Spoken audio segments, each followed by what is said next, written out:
(8차) 강의를 시작하겠습니다. 기업의 약점이 폭발하고 드러나는 때가 바로 기업이 가업승계를 맞이하는 시기이다. 이번 시간에는 회사 관계자에 대한 이해를 해보도록 하겠습니다. 친인척 임직원에 대한 대책을 알아봅니다. 창업 공신 및 고참 임직원 대책에 대해 알아봅니다.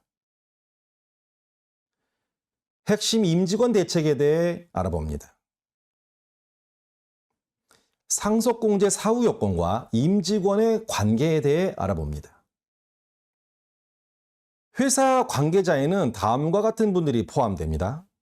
친인척 임직원, 친인척 주주, 창업공신 임직원, 고참 임직원, 임직원 주주, 핵심 임직원, 일반 임직원.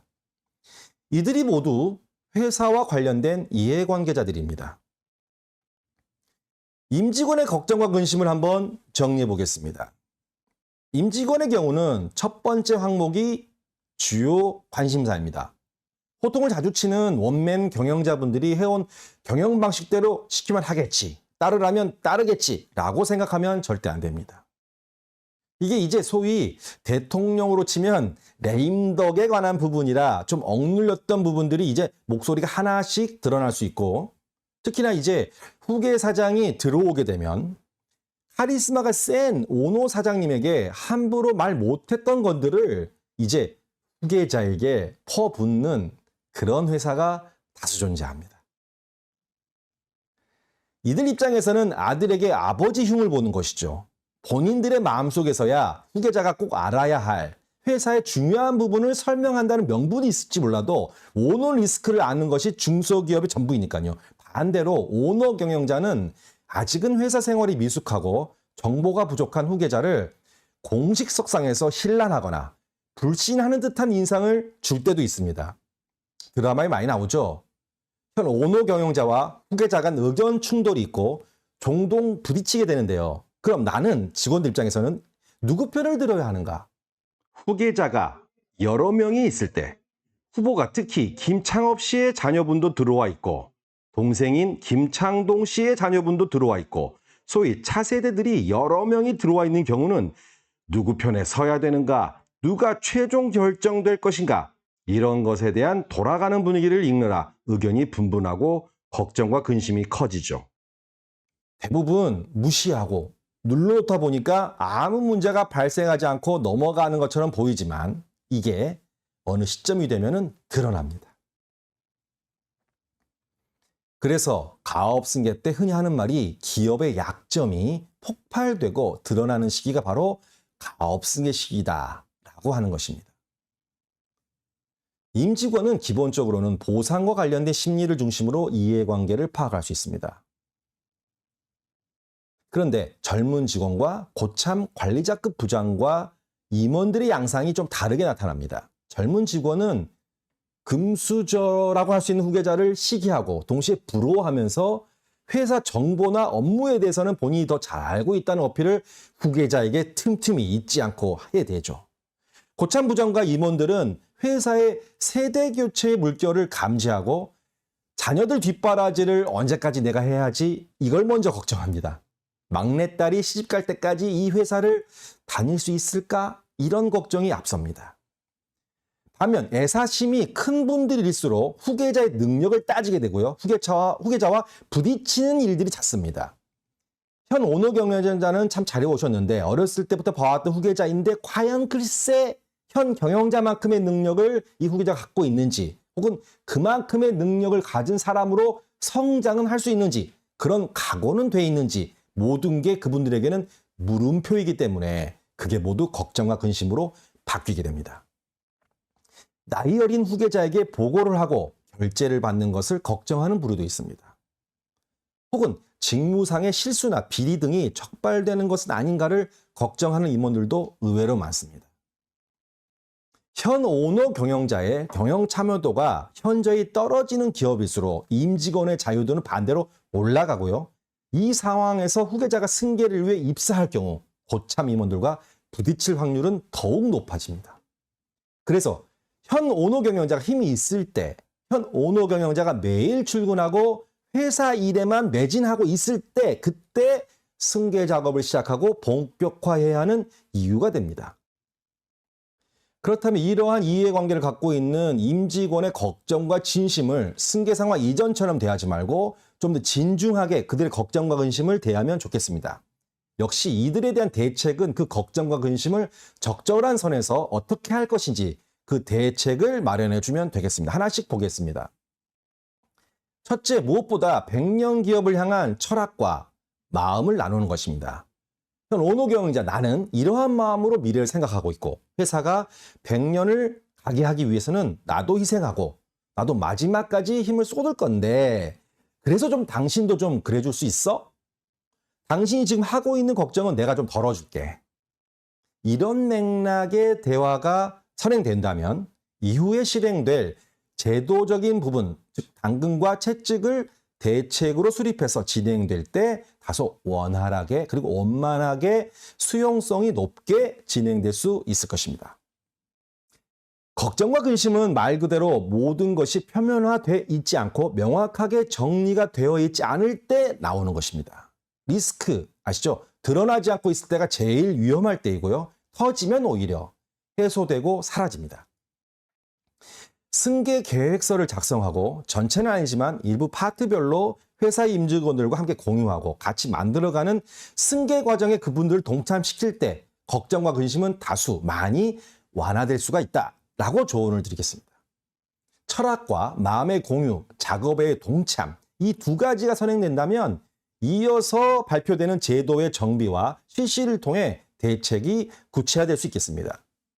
이번 퇴직금 지급 규정을 현 오너 경영자를 위해서만 존재하는 사규에서 배수를 좀 조정해서라도 비등기 임원을 포함한 고참 임원 전체를 대상으로 하는 규정으로 일반화해서 바꿔줍니다.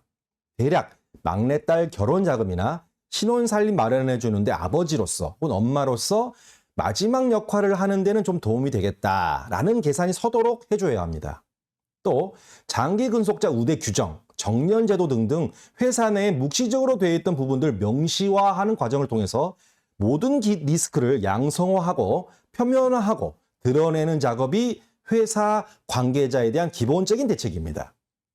이와 같은 제도를 규정화할 때는 그 조항에 우대 조건만 있는 것이 아니라 비리나 횡령이 적발될 시에는 그 모든 우대 조건을 모두 철회하거나 보상이 변상으로 바뀔 것에 대해서도 명문화합니다. 현 오너 경영자에게는 있고 후계 사장에게는 없는 것이 바로 그분들에 대한 컨트롤 능력, 카리스마, 또 그분들과 쌓아온 스토리, 사연 이런 건 후계자에게 없죠. 따라서 현 오너 경영자가 임직원들과 함께 협의해서 만든 그 룰에 의해서 회사를 그리고 조직 운영을 후계 사장이 할 수 있게끔 만들어주고 그런 전환시켜주는 과정이 필요합니다. 그것이 임원에 대한 일반적인 대책이라고 볼 수 있겠습니다. S사의 경우에는 주주로 이름을 올리고 있는 이천함과 공장장으로 오랫동안 일을 함께 해온 김창업의 동생 김창동이 있습니다.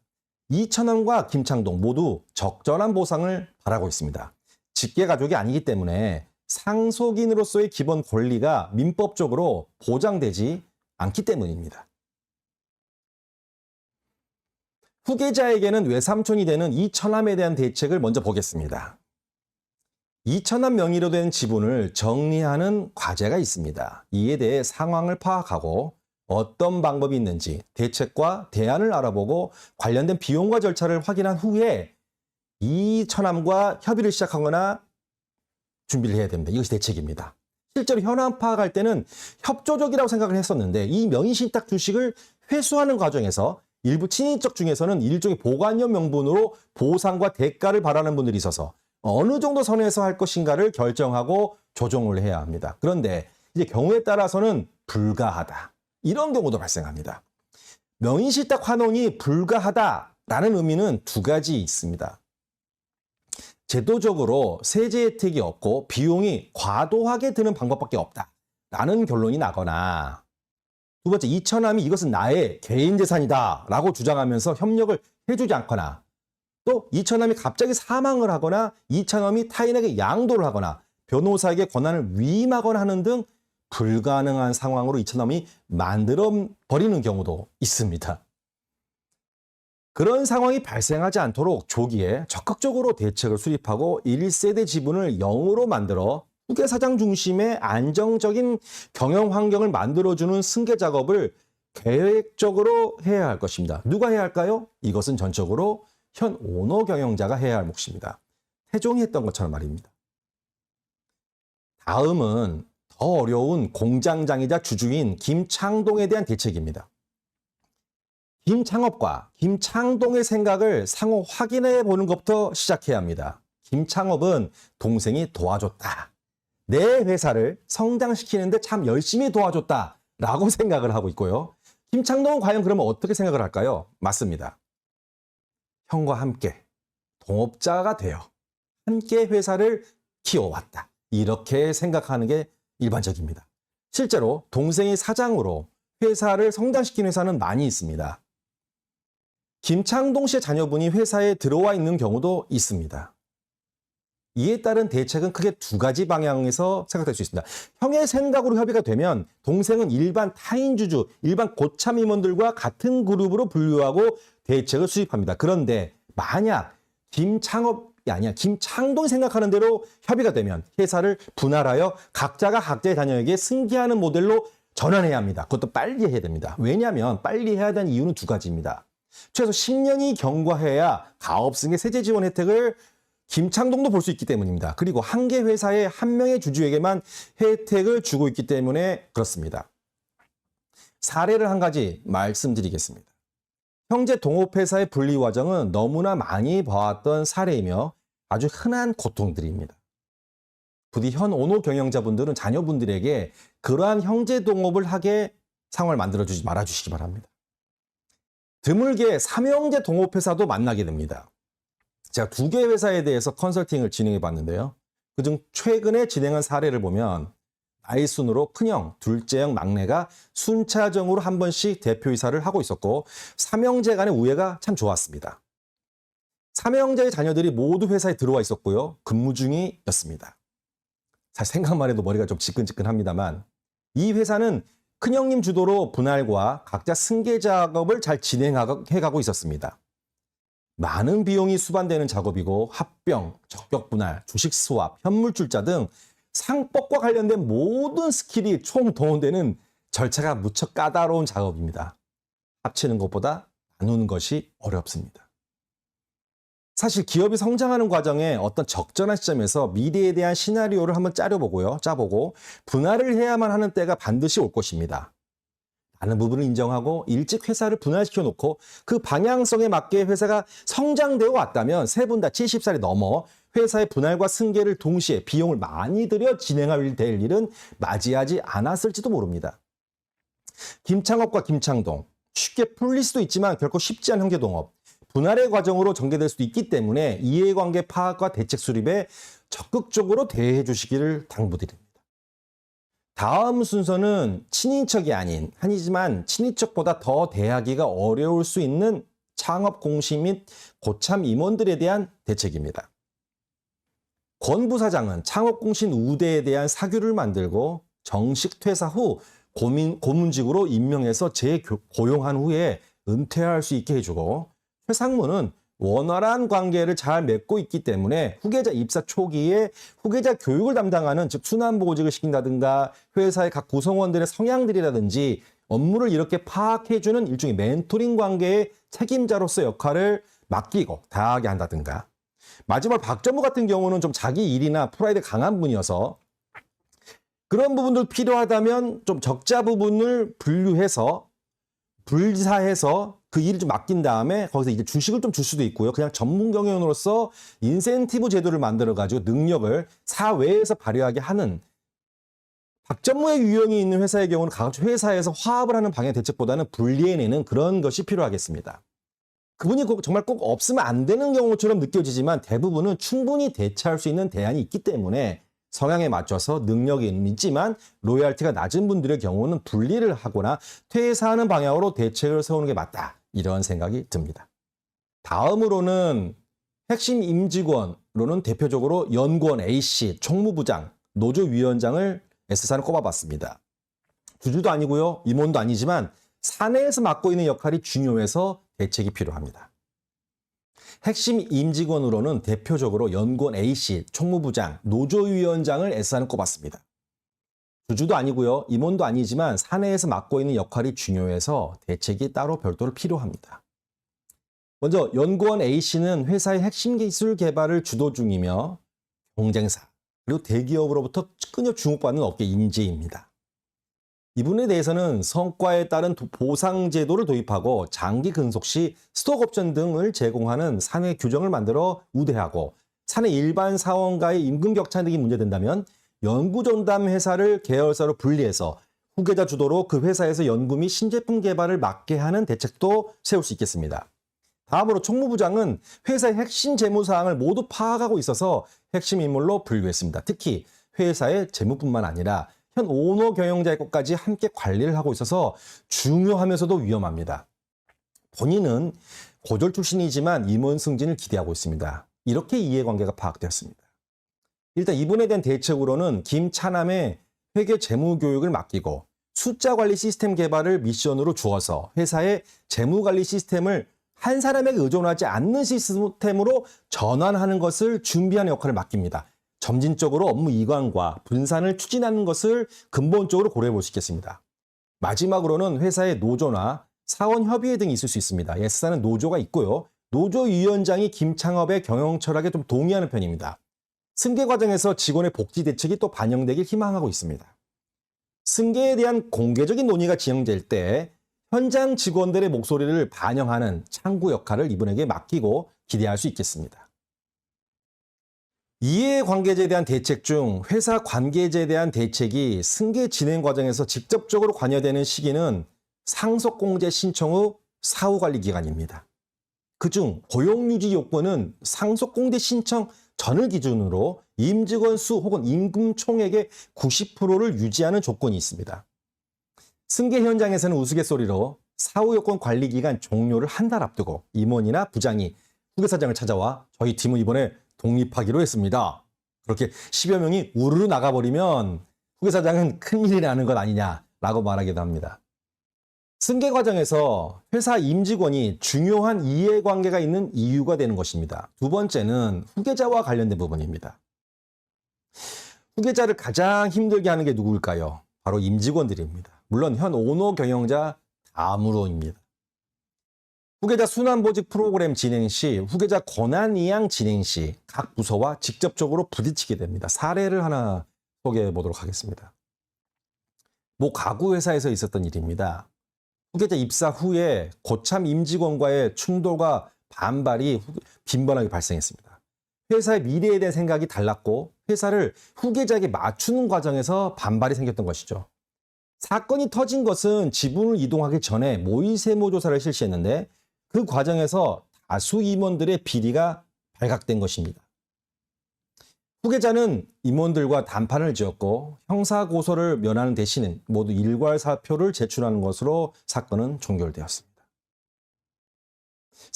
세 번째는 지분정리 과정입니다. 고참 임원이나 창업공신 중에는 회사의 주주인 경우가 많습니다. S사의 경우에도 권부사, 박전무, 최상무 모두 주주입니다.